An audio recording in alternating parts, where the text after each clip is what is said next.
We're broadcasting. Okay. Okay. We are broadcasting. We are live. Hi, everyone who's joining in. Yep.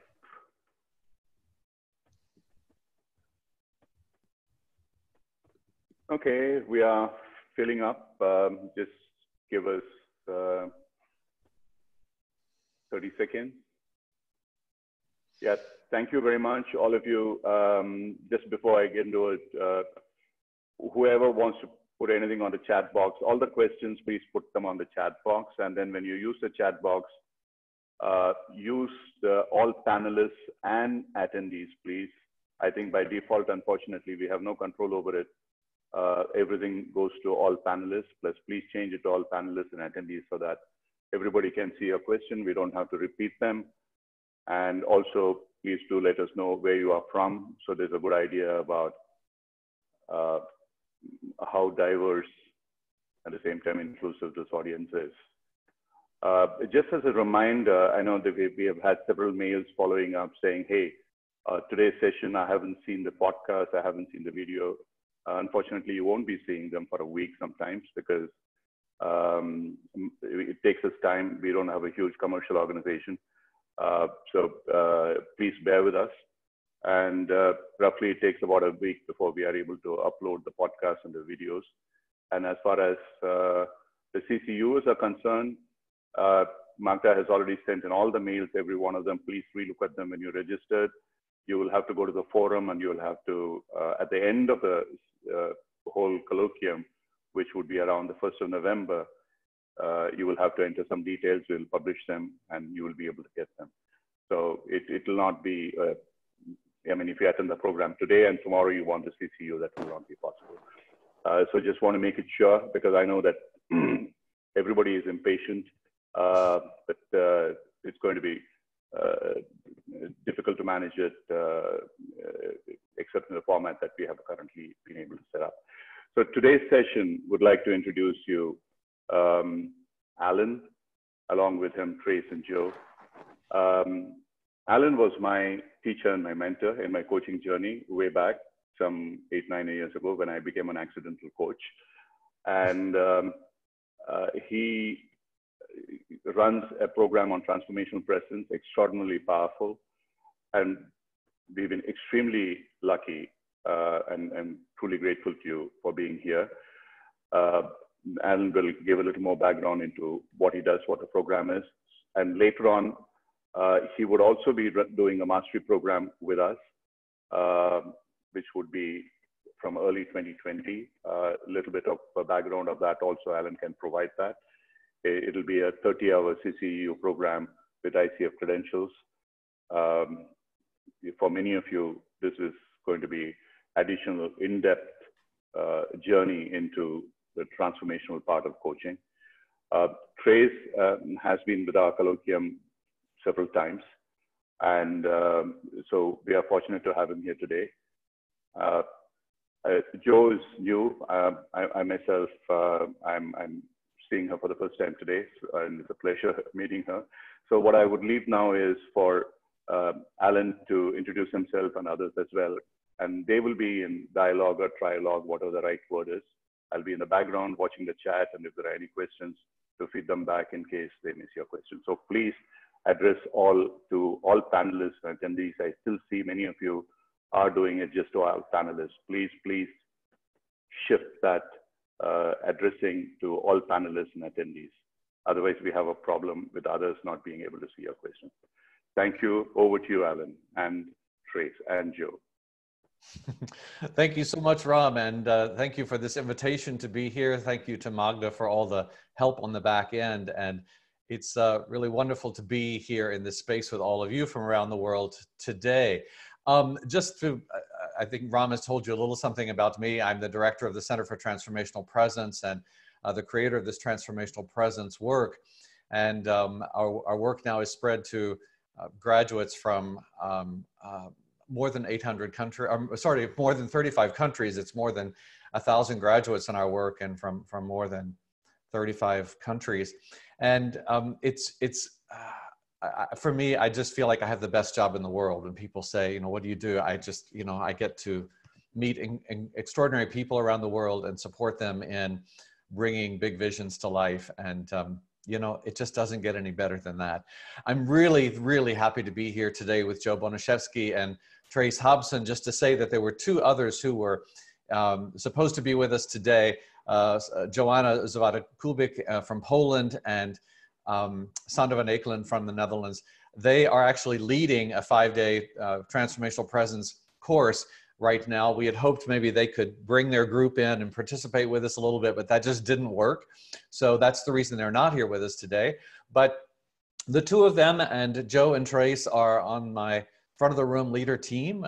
I've worked very closely with them over the last 2 years and very personally mentoring them in this work. And so I'm really thrilled to have Jo and Trace here with us today. Jo, could you just say something about who you are, what the focus of your primary focus of your work is right now in the world? Yes, thank you, Alan. I've been working with the Transformational Presence approach now for about 6 or 7 years, and I work with senior leaders in an individual coaching capacity and senior leadership teams facilitation and coaching capacity, mainly in the for-profit sector, so corporate world and medium, small businesses.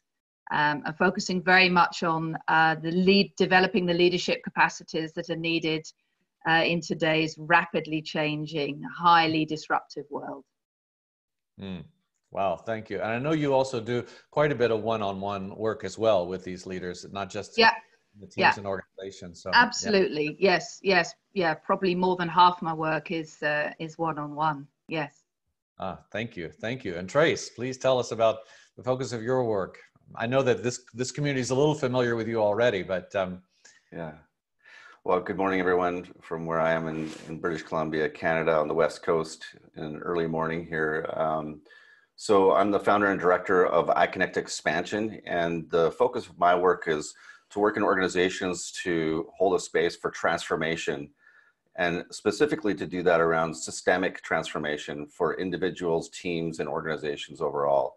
And so the work that I do in the world is to help leaders and managers and coaches to be able to create that kind of a space so that we can move from what Jo described as the really big and sometimes chaotic and stressful world of organizations to something that's much more connected, collaborative, and compassionate. Thank you, Trace. And you know, when you say that chaotic world of organizations, I think we could even just expand that to the world, the chaotic world right now, and this world that is in such incredible disruption. And to understand that we're living in this world where that disruption is perpetual and it will continue to speed up. And so a part of our invitation right now, I don't want to say challenge, I want to say part of our invitation is learning how to partner with that disruption, to work with it as we go forward and to ride this wave together. And so that's a big part of what we're here to explore today as we look at this topic of coaching across boundaries, and then bring that even more clearly into a place of building bridges, of co-creation, of collaboration. What does that mean? And if we talk about this whole idea of transformational presence, we'll give that a definition a little bit later, but this will be a very experiential call. We're going to do some work together, some exercises, give you some tools to play with some things here, as well as be in dialogue around a lot of these things. Our focus on transformational presence as a foundational set of tools and skills and capacities that is really the foundation of the emerging conscious leadership movement. This conscious leadership movement is taking off all over the world these days, and that's incredibly exciting to me. And there are some people who have said, oh, transformational presence is a movement, and I say, no, for me, it's not. It's that we are a part of this much larger movement of conscious leadership. And what is it that we bring to the table in that movement? What we bring are these foundational skills and tools and capacities that can bring all the other approaches and work within the conscious leadership movement to life in a much more profound way. So we're looking at this coaching across boundaries in several different perspectives today. We're talking about boundaries between intellect and heart, boundaries between rational intelligence and intuitive intelligence. We're exploring boundaries of awareness and what does that mean to stretch those or to cross those boundaries. We're exploring boundaries between the known and the unknown, the seen and the unseen. We're and then of course we're exploring boundaries in the way that we more traditionally think of them, boundaries between cultures, but also boundaries between perspectives and practices and beliefs and organizational and societal systems. How do we start to explore all of that? That's a lot for an hour and a half's time. And yet, let's just see where we can go with this in a very experiential and intuitive way. When we talk about crossing boundaries, that requires expanding our capacities for awareness, expanding our capacities for creating intentional cultures, and our capacities for intentional and effective action. And so it's inviting, I know that this is an audience perhaps primarily of coaches, expanding our awareness beyond the core competencies of whether that's the ICF or other coaching coaching organizations, coaching approaches. Those core competencies are really important, and yet they're not the end. They are actually just building blocks. The core competencies and the skills and the tools that we work with in Transformational Presence are just building blocks to expand our capacities. Understanding that in order to do transformational work in the world, we must cross that boundary from just being really good at what we do through the core competencies or the competencies of our work, expanding that into the capacities for who we are, the capacities for how we show up in the world, the capacities of what we bring in the moment. So when we talk about expanding capacities, we're talking about capacities for awareness and perception, for stretching beyond the sort of familiar analytical knowledge-based approaches that we have all been taught, and stretching beyond that into, well, just beyond those ways of working in ways that we'll explore today. The key here is that our job in doing transformational work is not to tell people what to think. Our job is to expand how they think, how they perceive, how they engage, expand their awareness on every level.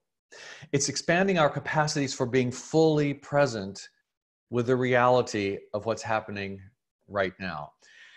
A big key about this is it's not about do we like what's happening or not like it? Is it okay for us? Is it not okay? It's just what's here. Is it what we want? Is it not what we want? It doesn't matter. It's what's here. So expanding our capacity to be present with what is and begin to work with it instead of push against it. Expanding our capacities for navigating complexity. We are living in this incredibly complex world, often described as a VUCA world, so volatile, uncertain, complex, and ambiguous. It's very difficult to know where we are at any given moment, and there is so much going on that we're not even aware of yet. So finding the tools that help us dive deep into that complexity and get to the essence of what's going on. Our capacities for curiosity and imagination. One of the biggest things that we say all the time in the Transformational Presence work is that we must keep our clients in discovery, which means we have to stay in discovery. As soon as we move into figure it out mode, into analyzing it, then we've shut it down. So staying in discovery, being curious all the time. What is it that's trying to get our attention next?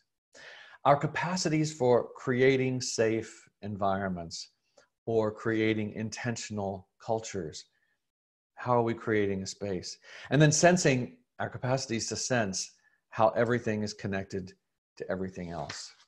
So it's all these capacities that we're exploring here for crossing boundaries and see what that means.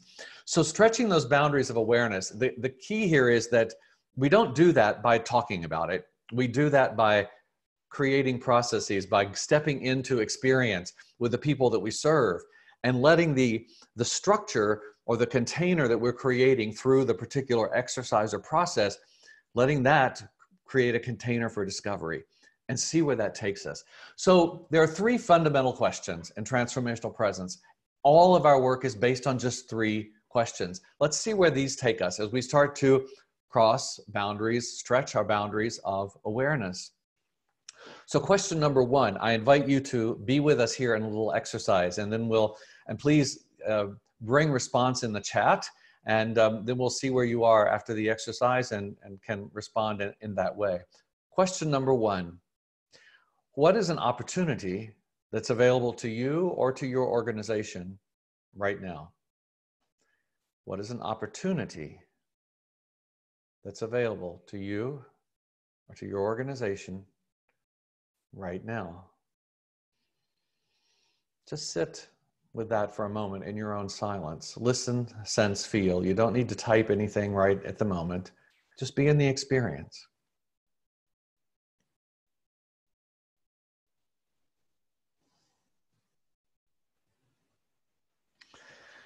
And now that you have that opportunity, you're aware of that. So we go to question number two.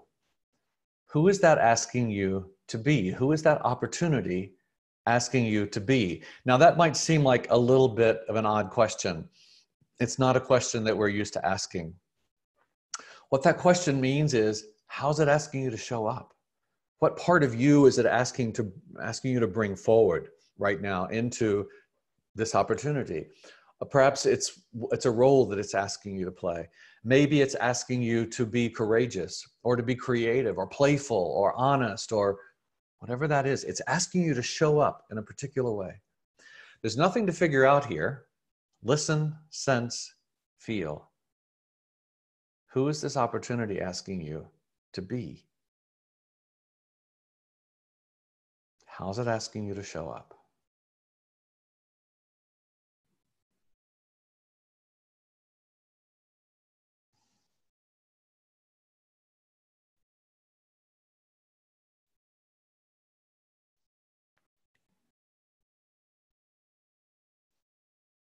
And then question number three, listen, sense, feel to the opportunity. What is the opportunity asking you to do? Now, we're not talking about a huge, fully developed plan. We're not even talking about the next 5 steps. We're talking about as the next step. What is the next step that this opportunity is asking you to take?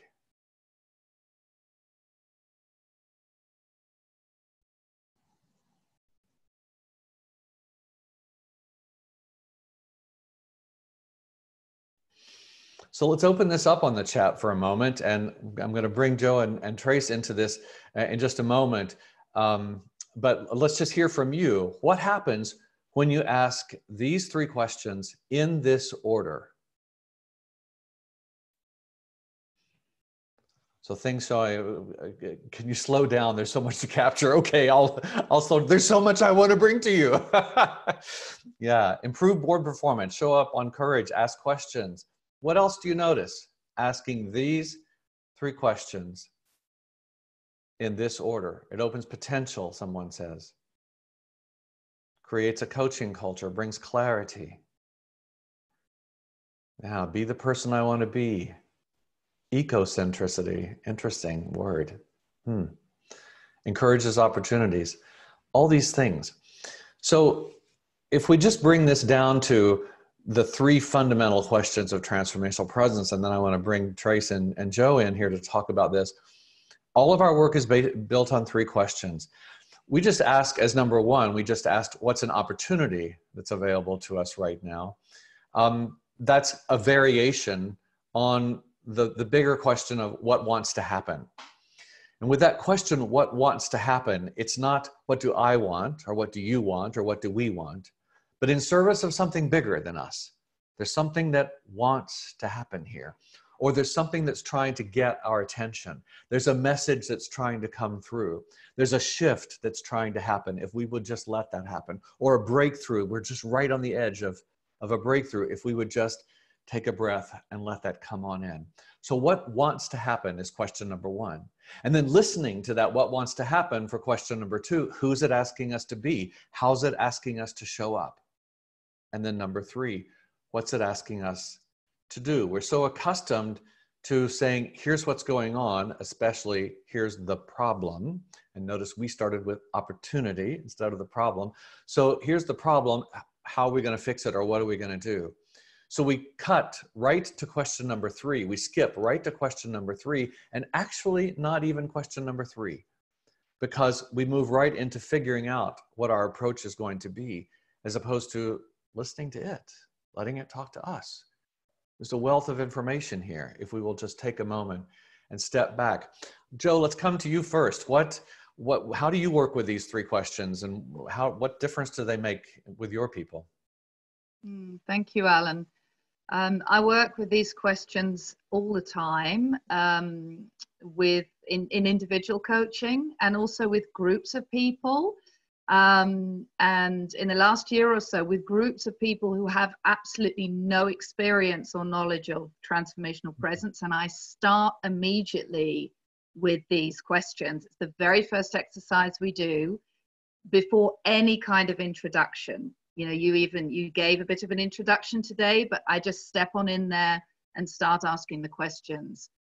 And things shift very quickly in terms of mindset and heart set. And a lot of the comments that I saw coming up in the chat were also very reflective of what happens. And one thing I'd like to share is what I hear repeatedly is how people experience this as a kind of funnel where they start out wide. You know, what's the opportunity? What's the potential? And although we're slowing down and there's serenity and stillness, we're leading people very quickly into a kind of focused next step and action. And I think I saw in the chat just now something around stillness and at the same time movement. People talk about this, you know, slowing down to accelerate, and it happens within minutes. So it's a very, very simple but powerful way to open things up in both individuals and groups.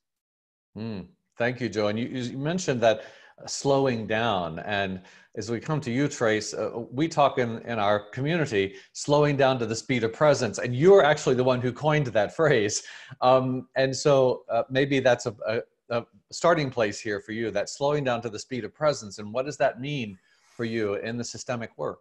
Yeah, for me, for a long time, that's been the challenge. As you know, a former executive and manager, project manager, it didn't feel like I had permission to ever do that. And so one of the things that this work and working with energy and transformational presence has brought to me is the ability to do that, to slow down to the speed of presence, so that, like Jo said, everything else can begin to speed up. And for me, the 3 questions have been a fundamental tool to recognize the multidimensional and systemic nature of organizations. And what happens for me with those 3 questions is they become an organizational development tool. And that organizational development doesn't start outside of me, it actually starts inside of me.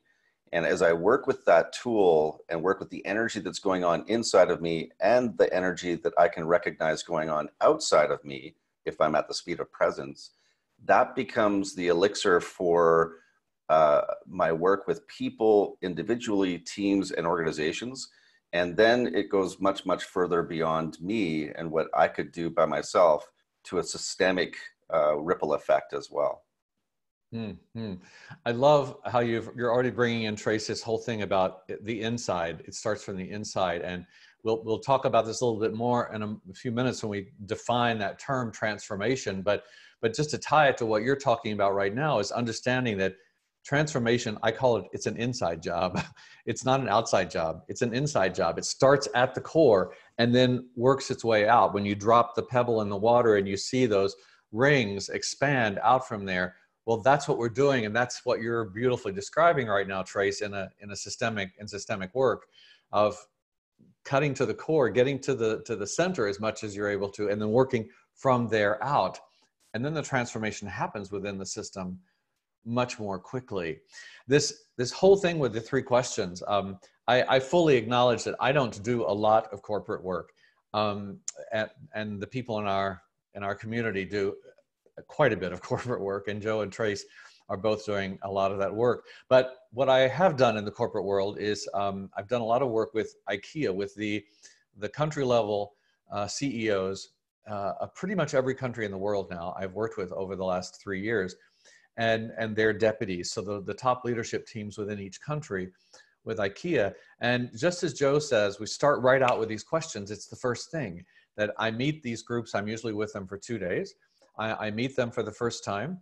And before we do anything, we just go right to these 3 questions with an exercise of moving around the room and playing with that. And within 20 minutes, things have cracked open, perspectives have shifted, and people are realizing, oh my gosh, I just have an insight or an awareness that came so quickly. I've been trying to find this for whatever amount of time. And this huge awareness that they have, coming back to Trace's slow down to the speed of presence, that awareness that because they are so driven all the time for result, as is happening in most companies, that awareness that, wow, if I just take 5 minutes and step back, take a breath and listen, everything shifts. There's so much more available to us here. So let's define some terms here so that we're kind of on the same page with that, and then we'll go into another exercise. The first word is, if we talk about transformational presence, then let's talk about that word presence first. By that word, I simply mean, how are you showing up? What do people experience when they're with you? What do they feel? If you reflect back over your life to the people who have had the most impact on you, chances are, more than what they did, you remember who they were. You remember how it felt to be with them, what you experienced when you're with them. There's the key of presence. The people will remember who we are. That makes the first impression on them. And so presence, how you're showing up in the moment. We all know the people that when they walk in the room, the whole room lights up. We also know the people when they walk in the room, everything gets heavy and dark. I was speaking in Montreal. I was a keynote speaker for the Global Conscious Leadership Summit back in April. And so Bob Anderson from the Leadership Circle and I were the 2 keynote speakers. And he was in the morning, I was in the afternoon. There was one thing that he said that I just can't ever stop thinking about. He described, so who is the person who brings the weather? Well, that is completely about presence, you know? What happens when you come into the room? What happens when you are one-on-one with somebody? What is the space that you're creating for them? So presence. Then that word transformation. That's a word that's being used all over the place now. And when that happens, it's very easy for us to lose the sense of what does that word really mean? So if we come back to the root of that word, it comes from the Latin transforma, which literally means change across form. It's the inside out. It's starting from the core and working our way out. In quantum physics terms, you might say it is a shift of vibrational frequency and pattern. Whether you're working with an individual or a family or an organization or a country, any system whatsoever, the transformation happens in that same fundamental way, cutting through to the core or to the essence or as close as we can get in the moment, and then working from there out. We mostly in our world take little bites around the edge of something. That's called change. So we move the furniture around. We make some superficial changes about things, but no transformation has occurred. In order for change to be sustainable, something has to have shifted at the core. In our beliefs and our understanding and our perception and our awareness, something has to have shifted in how we are seeing and understanding what's going on. So transformational presence, what is that? Transformational presence it's not about making something happen. It's instead about creating the best possible conditions, the best possible culture, the best possible environment for transformation to unfold, for the potential, the greatest potential to emerge. It's creating the space for things to happen, things to move. I think of it like tending a garden. If you are a gardener, you know that when you plant a seed, there's nothing you can do to make that seed grow. But there are lots of things you can do to encourage that seed to grow. So you can plant it in rich soil, you make sure it gets the right amount of water and light, and you fertilize it and you pull the weeds. In other words, you tend the garden. And that's what transformational presence is. It's about tending the garden. It's about creating an optimal culture and then tending that culture, taking care of that culture, nurturing that culture for extraordinary things to happen. The two other terms that we're playing with already here today, whole mind thinking and whole being awareness, just the concepts we're playing with. Whole mind thinking you might think of as right and left brain, but it's actually much more than that. It's really that partnership between intellect intelligence and heart intelligence. And the Institute of Heart Math, some of you may know that work. It's heartmath.org is their website. They are doing incredible research on the intelligence of the heart and the coherence or alignment between the brain and the heart. And one of the things they've discovered in their research is that the electromagnetic field of the heart energy center, which is the center of the intuitive mind, the electromagnetic field of the heart energy center is 5,000 times bigger than the electromagnetic field of the brain, of the intellect. Now, what that says to me is that the heart center, the intuitive mind, has access to a field of information that is 5,000 times bigger than the field of information we can access through the intellect alone. Now, this is not about one being better than the other. It's about the partnership of them working together, of recognizing that the heart center, the intuitive mind, which is the larger mind, the intellectual mind is just one small part of that much larger intuitive mind. And the heart intelligence has the capacity to stretch way out into the energy field of a situation and gather information and bring it back in. But it's not very good at organizing that information. That's what the intellect is really amazing at. And so the heart brings this information in. The intellect begins to organize that information, create that filing system that, you know, when you haven't thought about something for 5 years, but you need that piece of information and instantly it's there. That's what the intellect is really good at. They need each other. The intellect can't reach very far out, but the heart can. In the coaching world, there's this saying that the client has all the answers. I used to believe that that was true, and I don't anymore. And here's the reason. Here's the key. The principle of polarity says that nothing can exist unless its opposite is also present. So the question can't exist unless the answer is not somewhere around us. The conflict cannot exist unless the resolution is not also present. The challenge cannot exist unless the pathway forward is not somewhere here around us. But the key is, it's not necessarily in here. It's in the energy field of what's going on. And so what we have in here is this incredible technology, human energy technology, to access that information, to cross the boundaries and find our way into that next place. Whole body awareness, our whole being awareness, and is just realizing that it's the whole system. Our bodies are incredible sensing mechanisms and have an enormous amount of information for us if we'll pay attention. So let's step into crossing the boundaries between intellect and heart here, between the intellectual intelligence and intuitive intelligence, and see how they can dance together. Bring to your awareness something that is a challenge for you right now, something you're kind of having a hard time with.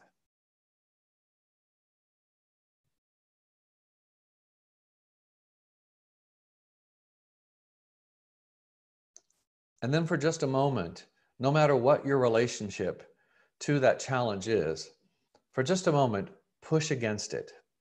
Make something happen. It's the problem. We have to solve it. Fix it now.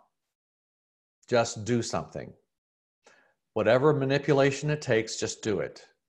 Take care of it right now. And notice what happens inside of you, in your body, with your breath. What happens in your sense of well-being. What happens in your relationship to the challenge when you push against it. Just make something happen. Just fix it now. Come on, let's go. stay with that just a moment longer to notice what's happening inside of you when you're in the push against mode.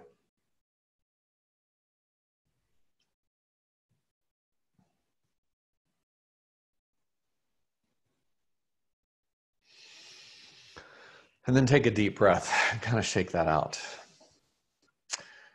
Chances are your challenge is still there. It's okay. So take another breath. And imagine that you are dropping down underneath it or lifting high up above it, whichever feels easier for you, but getting to a quieter place and maybe to a slower place. And there's something here that's trying to get your attention. There's a message that's trying to come through. There's something that wants to happen.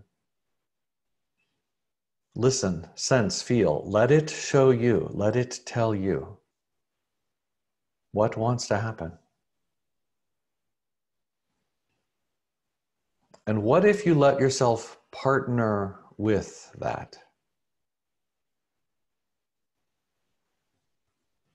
Partner with what wants to happen. What happens inside of you with your breath, with your relationship to the challenge, when you move from push against to partner with.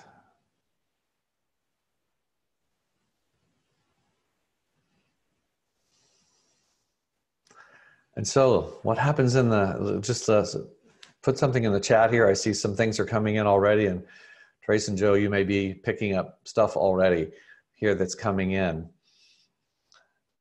So let's come to you, Trace and Jo, and we'll also just kind of see what's going on here in the chat. And what happens for you with push against and partner with, and as a kind of fundamental concept in your work? Shall I start, Trace? Yeah, okay, great. So I can talk, Alan, actually about what happens with me when I do this work, what I notice within myself, and also that's very much mirrored in the comments and the feedback I get from people I work with, how often very quickly when people move into that push against place, that the physical sensations that they feel, the tightening in the chest, the quickening of the breath, I think was also mentioned in the chat, the breath rising, and a kind of locking down, or a sort of a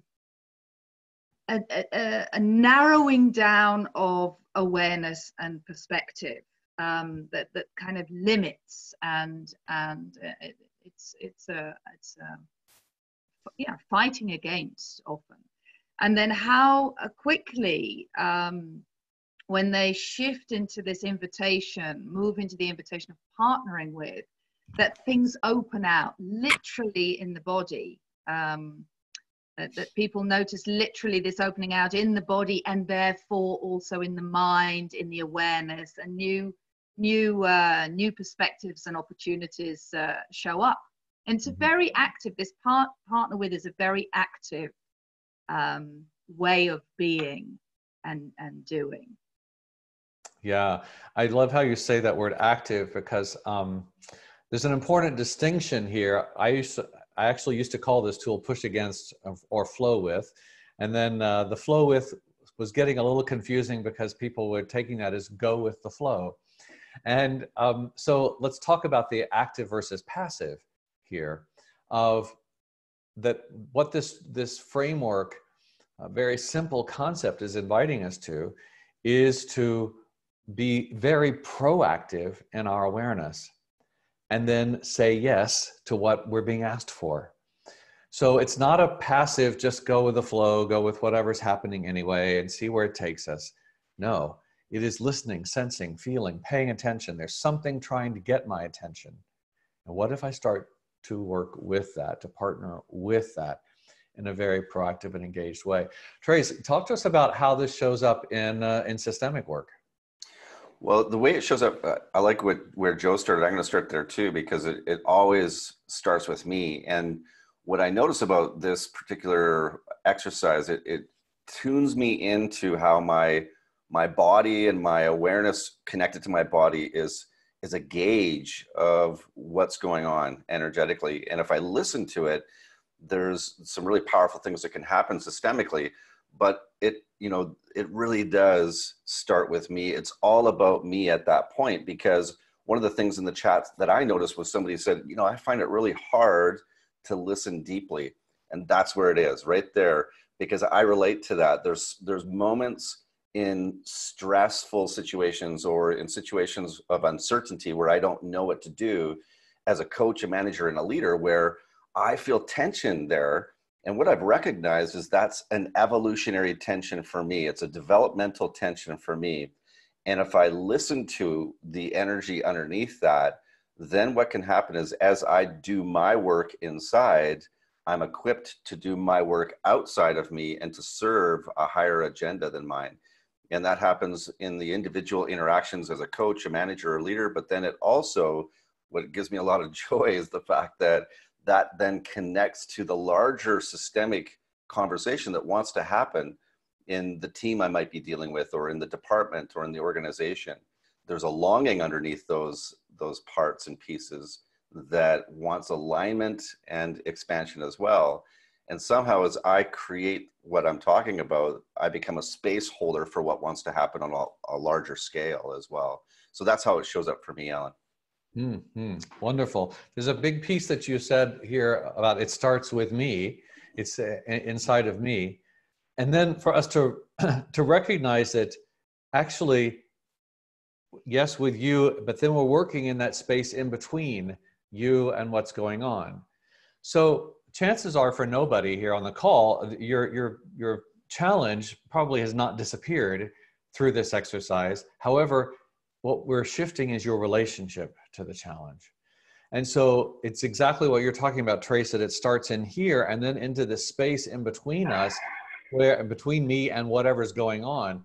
As my perception shifts about that, as I have another level of understanding about it, something opens up, then I start to find the next step. I'm listening to it. It's showing me, yes, take this step. Here's the next place. Here's what wants to happen. If I partner with that and start to move with it. So I just want to stress that it's not a quick fix. That's not the point. It's not a magic pill that if I just, push against, or flow with, or partner with instead of push against, everything's going to be fine. Maybe everything will be fine, but you're still going to have to do your work. You're still going to have to constantly be proactively engaged with what's going on there. Let's take this another step with just this whole idea of, do you talk to life or do you let life talk to you? Take a project that you're working on right now, or a goal, something that you want to accomplish.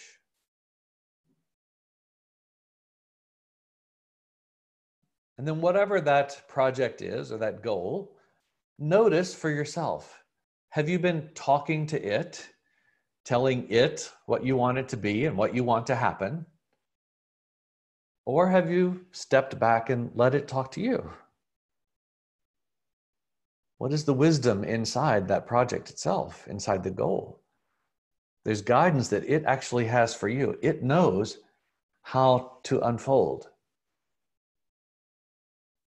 And if you've been talking to it, it's okay, but just turn that around and notice what's different when you start listening to it, when you let it talk to you.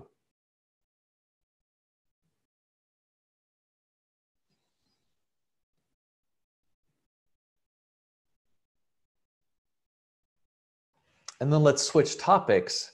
Go to a relationship that's really important to you. And notice with that relationship, and when I say relationship, I don't mean the other person. I mean the space in between you, the relationship space, the relationship itself. Have you been talking to that relationship, telling it what you want it to be? Or are you listening to it? Are you letting it talk to you? Letting it invite you into perhaps a next step? What does the relationship want? If you've been talking to it, it's okay. Just turn it around.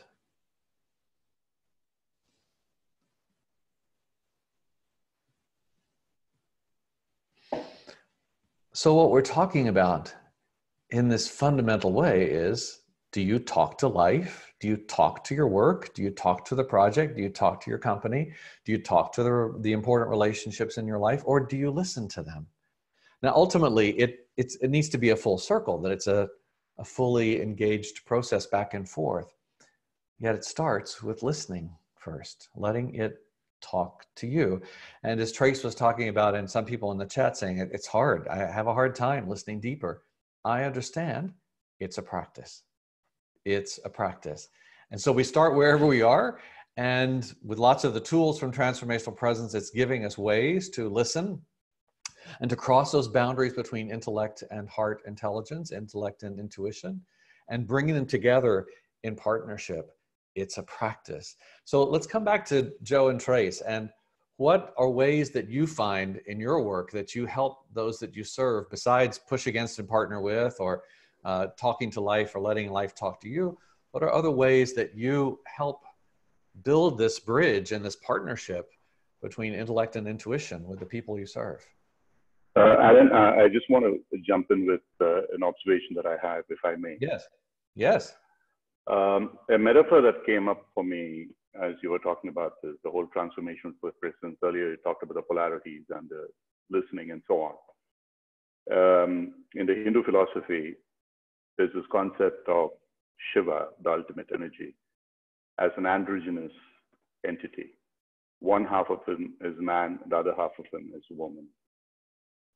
Ironically or strangely, the man part of it is passive, and the woman part of it is active. Mm. Often it reminds me of the concept of a neutron, which is passive, inactive, as it were. It's neither positive nor negative. An electron swirling around, which is doing a lot of work, entanglement, and everything else. And there's a scripture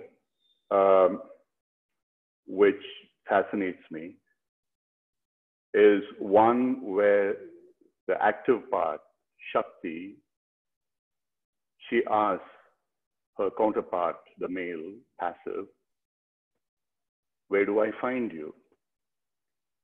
And he says, between your in-breath and out-breath, and your out-breath and your in-breath, and that is where you find me.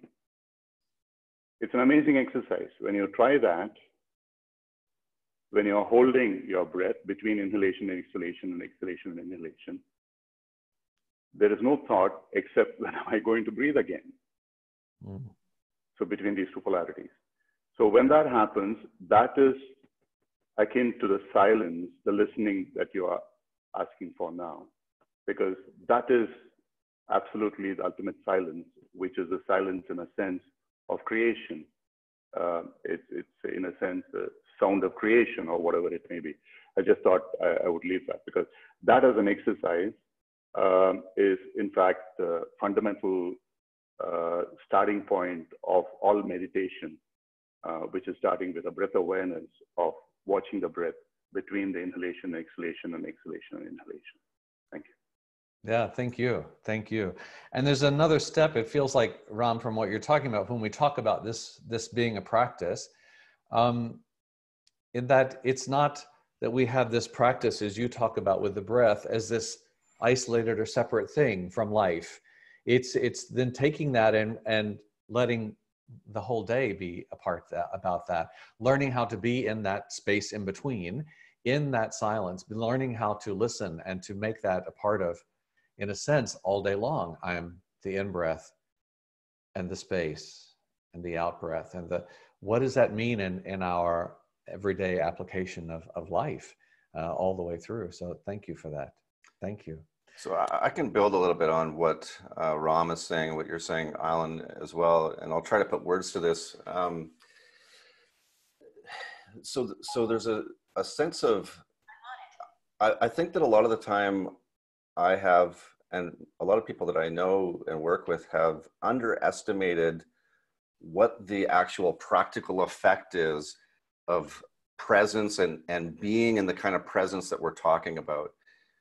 And I've learned about this in my work, but what comes to mind as we're doing that exercise is as a dad, because my daughters are all grown now. I have 3 daughters. They're all adults. And you would think that the parenting would stop after they become adults, but it doesn't. It actually changes in a very fundamental way. And what I've noticed is, especially as I've watched my daughters mature into young women, and then now they're moving into adulthood in a real way, there's a sense of presence that relationship space demands of me now and asks of me now, so that I can actually hold a space for maturity for them to happen, which is really difficult for me at times, because it means letting go of the old way that I've been a father and maybe I've protected or I've provided. It's not about that anymore. It's about actually creating a space where they can step into their own power and maturity and experience life and the mistakes and the challenges and all that goes along with that. And in my work, what I notice is there's also a connection there, because there's this constant invitation to let go of my agenda about the way that things should happen and when they should happen. And that's a challenge, because sometimes I have access to information and I know certain things energetically, but it's not the right time or it's not the right place. And so presence is what I'm asked for. And when I do that, the practical results that I notice are just incredible. First of all, immediately for the people I'm working with, but then for the whole system. And in this case, I'm describing the family system, but it's also the same way in organizations as well. So I just want to put that in there as well. Yeah, thank you. Thank you. Jo.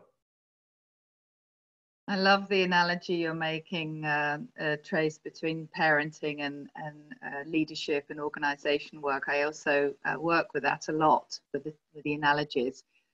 And going back, Alan, to your original question, which was how do Trace and I and others working with this approach, the transformational presence approach, how do we invite people into this space of crossing boundary between intellect and intuition? Trace mentioned it in the chat as a response to a question that came up. What about gut intelligence? And Trace, you responded that in transformational presence, we also work with what we call the 3 intelligences: the head, the heart, and the belly, or the gut.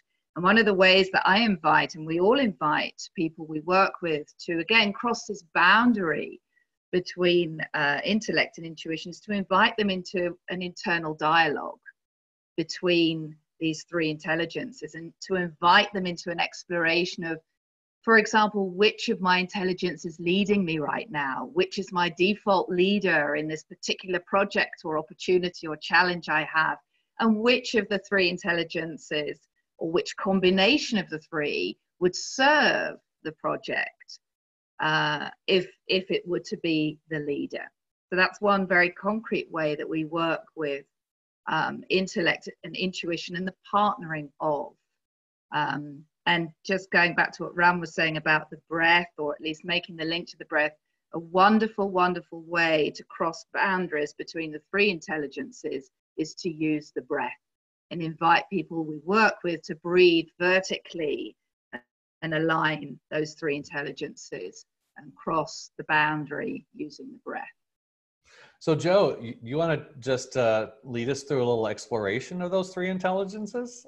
I know we didn't talk about this, but you know, I think that you're bringing a great, especially when you talk about it from the leadership perspective, which one is the leader, and so you want to take us through something to explore that a little bit? Yeah, yes, sure. Thank you for the invitation, Alan. In transformational presence, we always work with what there is. So you know, this invitation has been handed to me, so I'll work with it with pleasure. So just take a moment and call into your awareness a project you're working on, or a challenge, a situation that you may be struggling with a little at the moment. Call that into your awareness and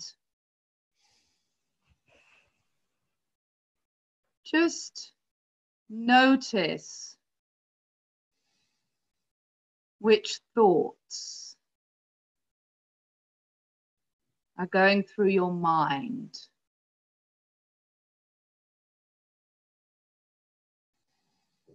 Tune into your head and your intellect.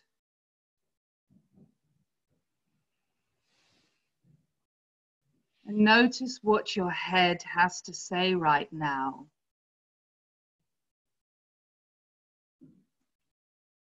About what's going on.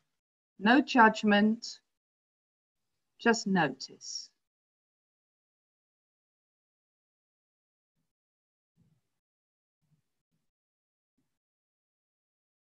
It's all just information.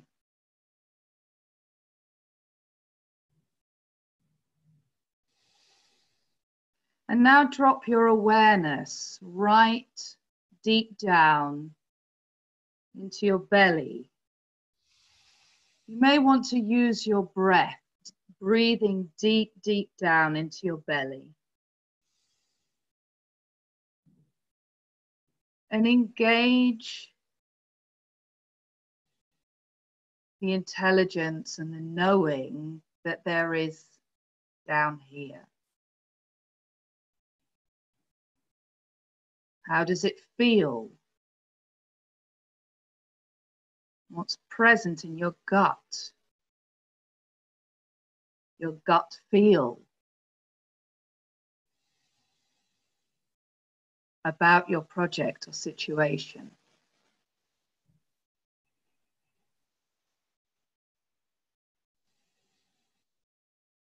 Maybe even there are words that come up, or pictures or symbols.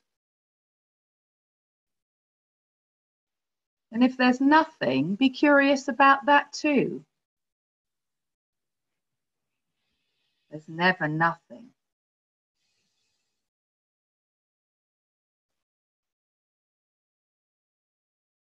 And now gently leave your belly and bring your awareness up to your heart center.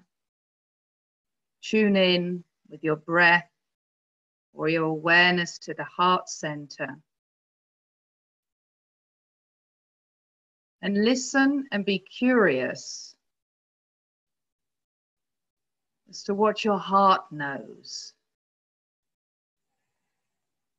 about your project or challenge.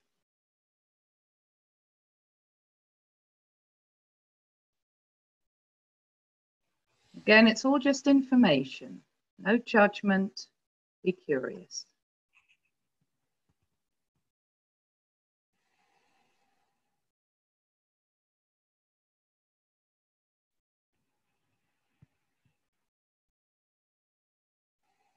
And then just leaving your heart center and taking it, as it were, in your awareness, a step back and just reviewing the information and the knowing that you received from those three centers. Breathing into that. Ask yourself which intelligence or combination of intelligences serves right now, serves your situation, serves the project.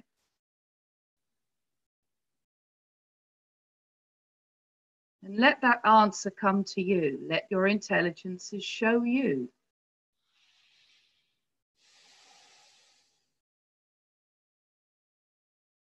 Maybe it's not your default intelligence, maybe it is.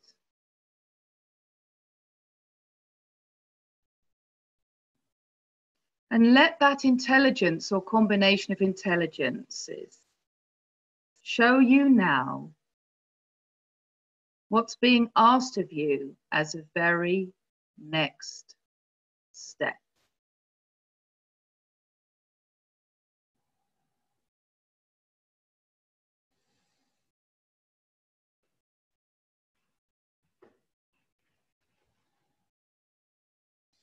Thank you. Back to you, Alan. Thank you, Jo. Thank you.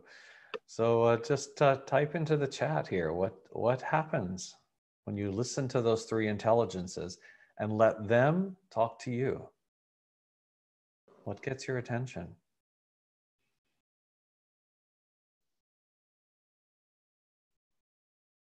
it's suddenly very quiet in the chat. That was awesome, somebody says. Slowing down the chatter. So empowering. There's a real important key here to what Jo was just doing. The whole idea of letting them talk to us instead of us, especially sitting in the intellect and interpreting what we think the others are going to say.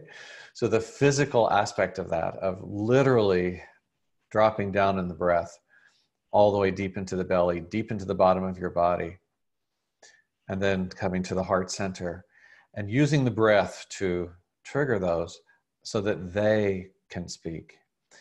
And this is one way, the way that Jo just led us through is just one way that we work with these three intelligences. There are several different ways that we work with them. And another way that we won't take time for now, but a key is getting them talking to each other, not us, again, not us talking to them or us trying to convince one of them of anything. Just let them talk to each other and they begin to work it out. So in coaching, we're sort of, as the coach, we're sort of facilitating that dialogue with the client between those three intelligences, just helping them explore and helping them learn how to let them talk to each other, and big insights arrive. Yeah. Thank you so much for that, Jo.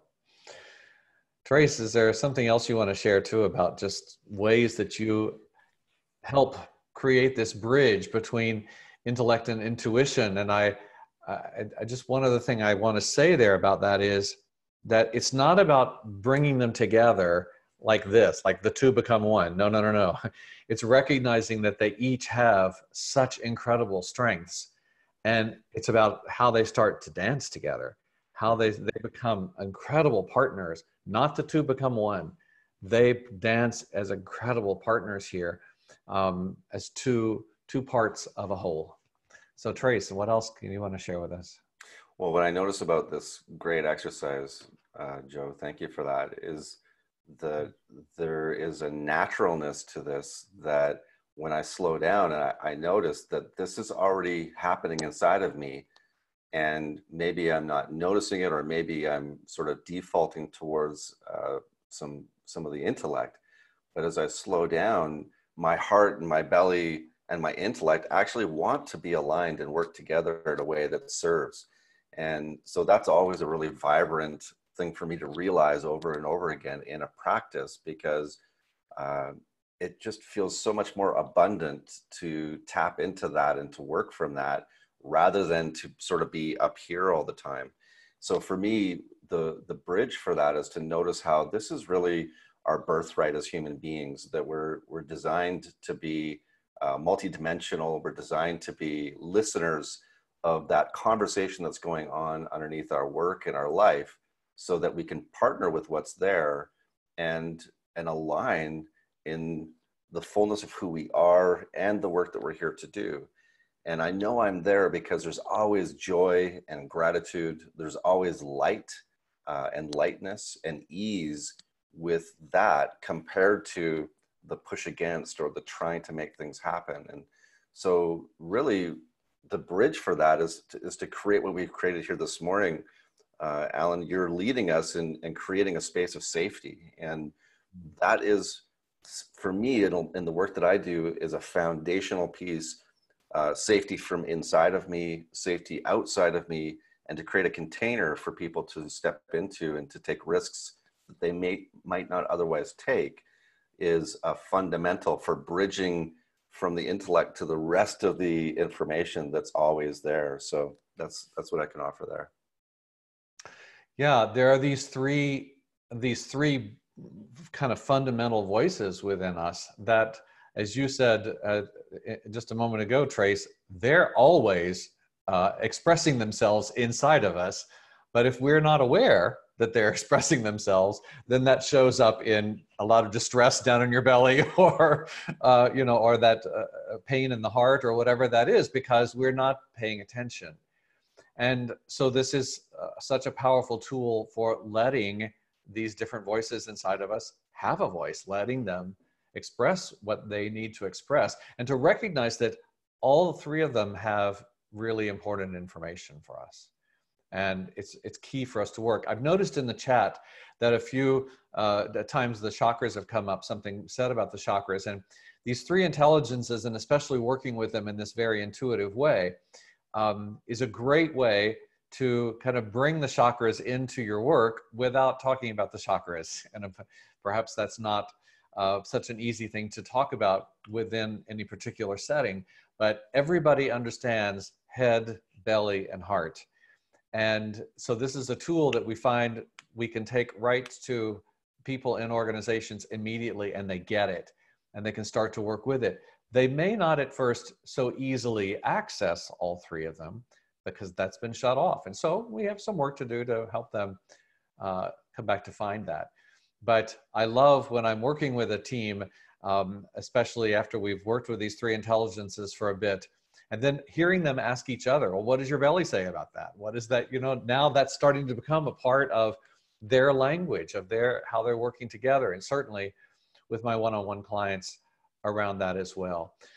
I find this tool for myself personally very helpful when you've probably had that experience where you know exactly what you need to do. You know exactly what you need to do. And yet you can't seem to take that step. Something just won't let you go there. And so for me, going to the three intelligences usually shows me right away, here's where the red flag is. And that red flag is trying to bring me a really important piece of information. I need to listen to that and see what is it that needs to be taken care of in that moment.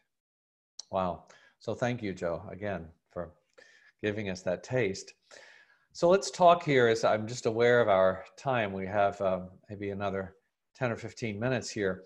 Let's talk about three fundamental principles that the transformational presence work is based on, and how those principles are helping us cross boundaries of awareness and understanding and culture and all those different kinds of boundaries we're talking about today.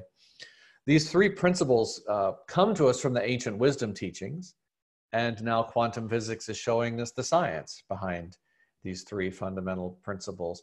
The first principle is that everything is energy in motion, and everything is therefore a part of a larger process unfolding. Nothing exists in isolation. Nothing exists only in the state that it is at this moment. It comes from something else. This was happening over here, which brought us to what's happening in this moment. And the choices and decisions we make in this moment and the actions we take are going to take us to the next moment. So everything is a part of something much, much bigger. And being aware of that big picture all the time is critical. It's so easy for us to get caught in the details, or caught in that space of, oh my God, what's happening right now? We will never get out of here. No, what's happening right now is just what's happening right now. And we got here from somewhere else, and this is going to take us to the next place. Everything is energy in motion, a part of a larger process unfolding. Form follows energy. That's the last part of this first principle. You all know perhaps one of the simplest ways of looking at this is to look at cultures within organizational systems, cultures within a family, cultures within any kind of system, and how the things that happen, the forms that emerge from that system, are so impacted by that fundamental culture within the system. And so when we're working with energy instead of working with form, when you're trying to fix a problem, that's hard work. That's the push against. That's just, we got to take the pieces and somehow move them around and make something else happen. On the other hand, if we drop underneath to what is the energy here? What's going on? What's it asking us for? In the Japanese culture, they have a concept called ma, which literally means the energetic space within a situation. It can be within a physical space, but it's often within a situation or a project. In fact, they might say, if you're talking about a relationship, what's the ma in that relationship? What's the energy? What's in that space in between? And if they're talking about a project or a team, what's the ma? What's the energy in that space? So we're going straight to the energy and listening and sensing and feeling, what is it that's wanting to shift? All right, let's follow that. Let's partner with that and see where that takes us. Then the second principle says that energy cannot be created or destroyed. It can only be transformed. Some of you have perhaps done musical or theater improvisation. And if you have, you know that the first rule in improvisation is that you have to accept whatever your improvisation partner gives you and work with it. If you don't, the whole performance is likely to fall apart. It's pretty much the same in life. If we're willing to accept whatever's in front of us and work with it, it doesn't mean we like it necessarily, doesn't mean we have to think it's okay. It's just what's here. And so as soon as we are willing to work with what's here, now we're able to move on to the next place. So energy cannot be created or destroyed. It can only be transformed. A really important part of that as well is our emotions, our feelings. That's also energy. And so we can't get rid of them, but we can transform them. And so that's a huge piece of what we're doing in our coaching work with no matter who we're working with, helping transform, in other words, shifting our relationship to what's going on, which takes us to the third principle that says the world is built on a matrix of relationships. Understanding that everything is connected to everything else in one way or another. This is, in fact, the fundamental worldview that shapes every choice and decision we make. At the most fundamental level, do we believe that everything is connected? In that case, we will make a certain kind of decisions. Or do we believe that everything is separate, everything is disconnected? Then we make decisions in a different kind of way. So recognizing that everything is connected to everything else, everything is a part of a larger matrix. And therefore, the most powerful work that we do is in the space in between. We aren't coaching the person. We're not coaching the project. We're not coaching the team. We're coaching the space in between the people in the team. We're coaching the space in between the people and the project, or between the people and the belief, or between the people and an idea. We're coaching the space in between. And as we work there, that's where the powerful work is for us in transformational work. We're playing with the energy. We're exploring, we're listening, we're sensing and feeling. What is it that wants to happen here? Who's it asking us to be? What's it asking us to do? So let's come back to Jo and Trace and what these three fundamental principles. I know how much you've worked also with all the Hermetic principles, the ancient wisdom teachings. And from these three fundamental ones, how do they impact your work? How do they show up in what you do? And maybe just to say, not necessarily in the literal thing you do with the clients, but your understanding of what's going on and therefore how you work with them. What comes up for you here? Alan, I'd like to respond on that. One of the things that came up when you were talking about the second principle, that energy cannot be created or destroyed, it can only be transformed, and about working, for example, with emotions, which are energy, or thoughts, which are energy, was the incredible non-judgmental aspect of this work. Because if you're going to be working with emotions, difficult emotions or thoughts, troubling thoughts, is how much and how I experience this work in such a wonderful way, in that aspect of holding the space and being non-judgmental concerning those difficult emotions, concerning those limiting thoughts or limiting beliefs, and inviting them out and inviting a dialogue so that they also, as it were, are safe to transform and move. So that's the first thing, how important it is in creating the conditions for transformation, to be so curious and open and non-judgmental. And the other thing that came up for me was building the bridge. Again, it's stretching the boundaries of awareness. A lot of people I work with are pretty intellectual, cognitive, strong. And this whole concept of everything being energy is often in the beginning a stretch for them.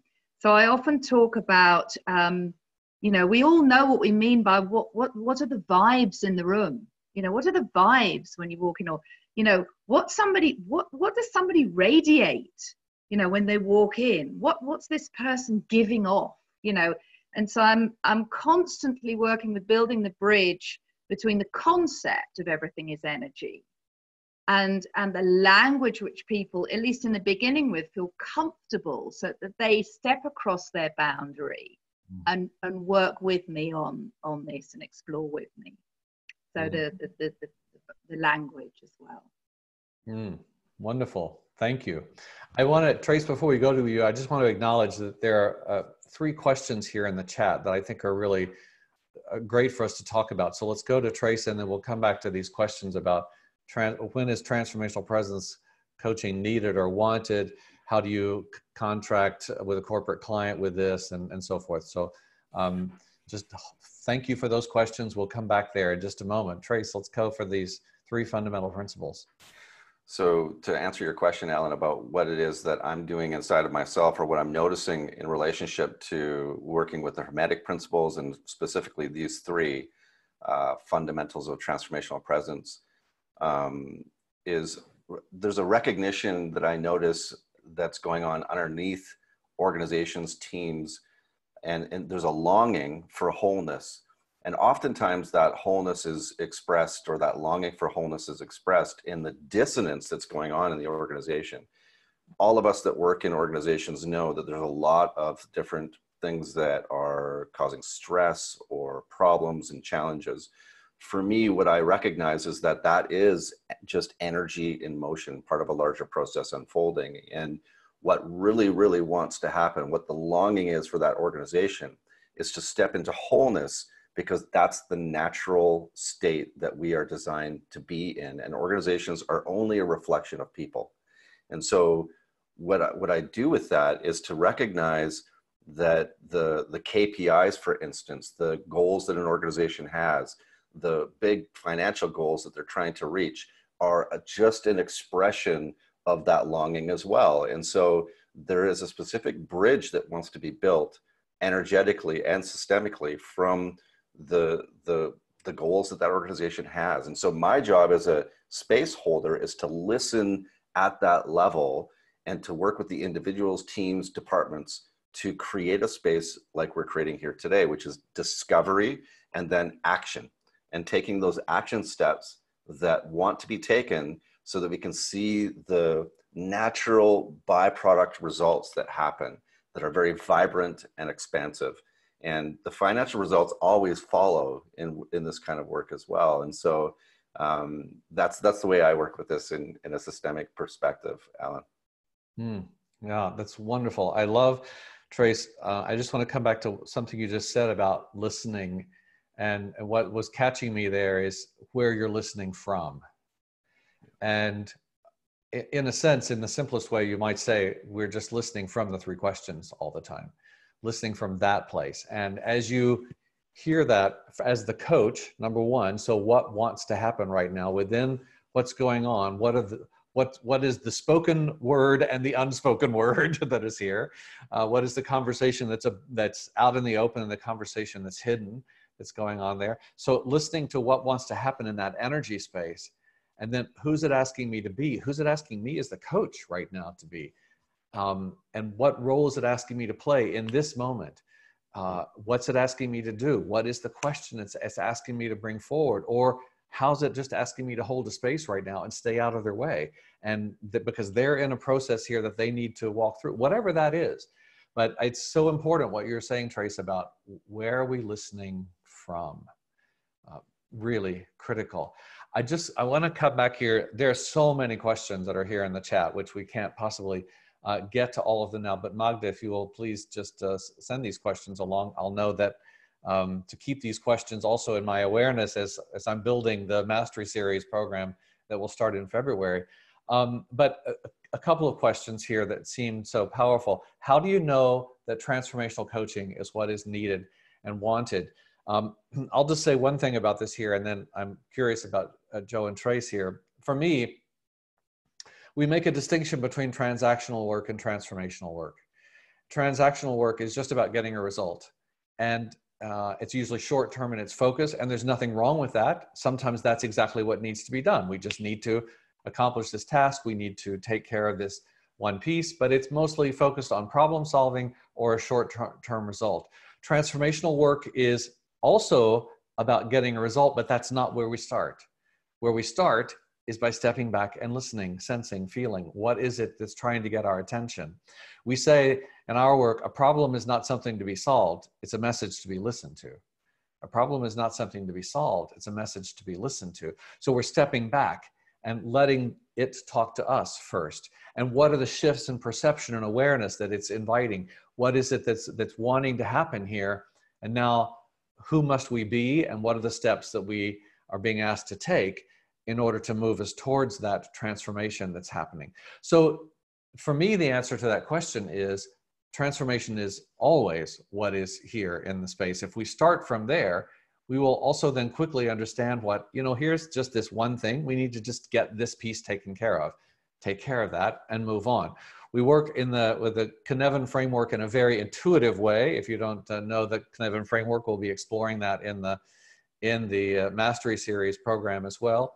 But it's a way to help a leader or a team understand very quickly what is something that we just need to take care of right away and it's done, what is complicated, linear, and can be taken care of in a relatively short time, and what is much more complex and demands an entirely different approach of working with it.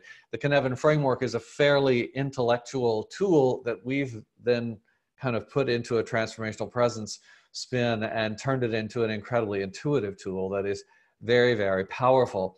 So just to quickly come to you, Trace and Jo, about this question, how do you know when it's needed? How do you respond in that kind of way? Especially maybe to combine that with the next question that's here, how do you contract using transformational presence with a corporate client that desires very specific results from the coaching? I'm very curious how you respond to that. Yeah, it's a great question.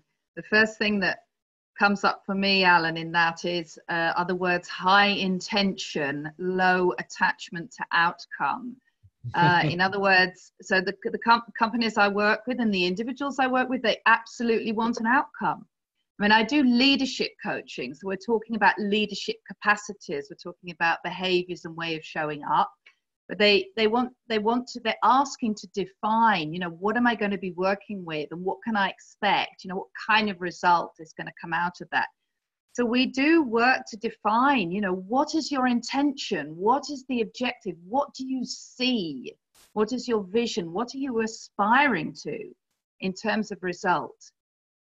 Or even better.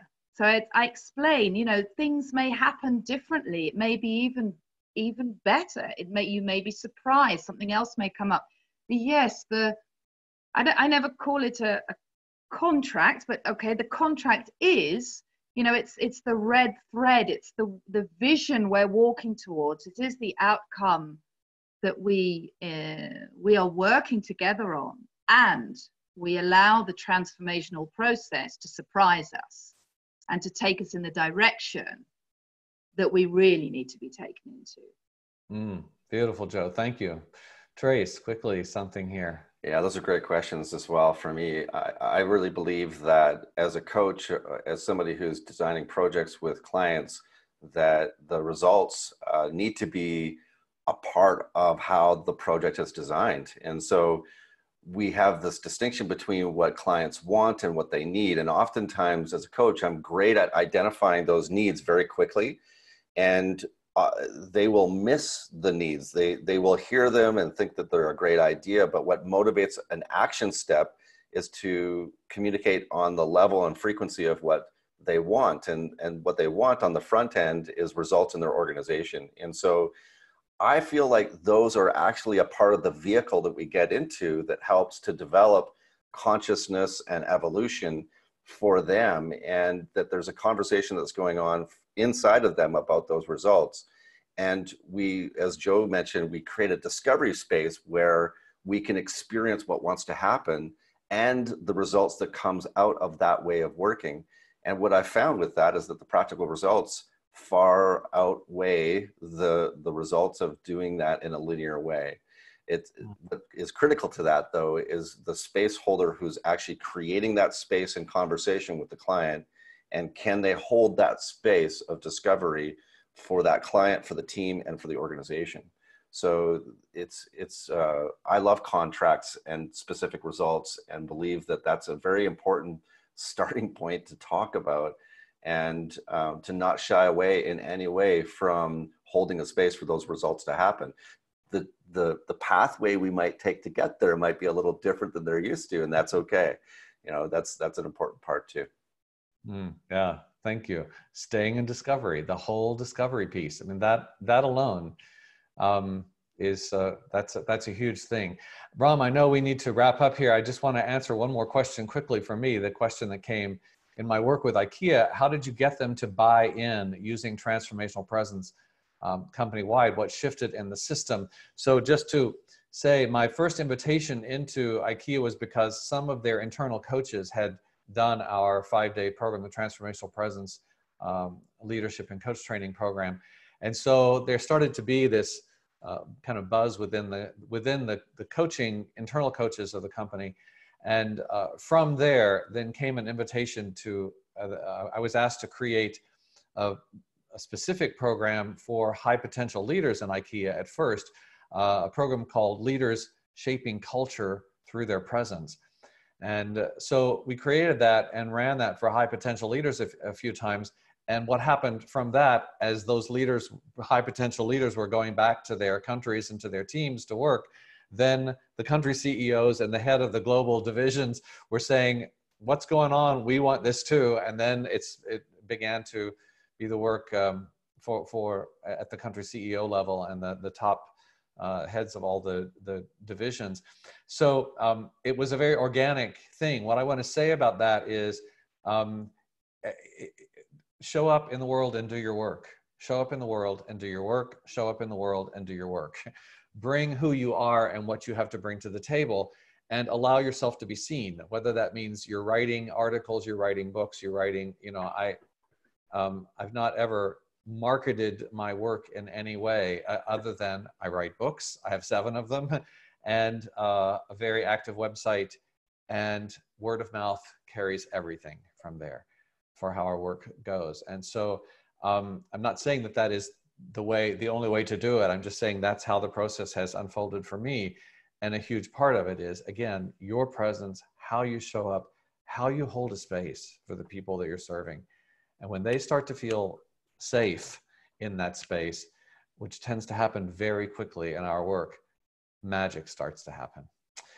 Thank you so much for this time. Thank you, Ram, for this invitation, and Magda for taking care of us on the back end. And please visit our website, transformationalpresence.org. There are enormous number of resources there, and many, many articles on my blog, some videos. Please visit iConnect Expansion, Trace's website, and Shifts Happen is the transformational presence work in the Netherlands that Jo is a part of. Visit us, join us for the Mastery Seminar or webinar series in February. I'm sure more information will come from that from Coacharya. So thank you very much, Ram, and I turn it back to you. Thanks for that, Alan. As you said, the magic did happen here, and hopefully it will continue. What I would really request you to do is one of you come to the forum. Magda can send you the link. There are a number of questions out here which perhaps some of them have not been answered. Like there was one which I would like to understand more as well. Somebody asked about how does your transformational presence work compare with, let's say, Robert Dill's logical levels or something else, the core transformation work, and so on and so forth. There are similarities. And of course, there are multiple differences as well. Another thing, certainly most of us take away from here, is that really the most important thing for a coach to do is just be still and stay in this space. And let that space tell you what needs to happen. It's not just for the clients, it's for the coaches as well.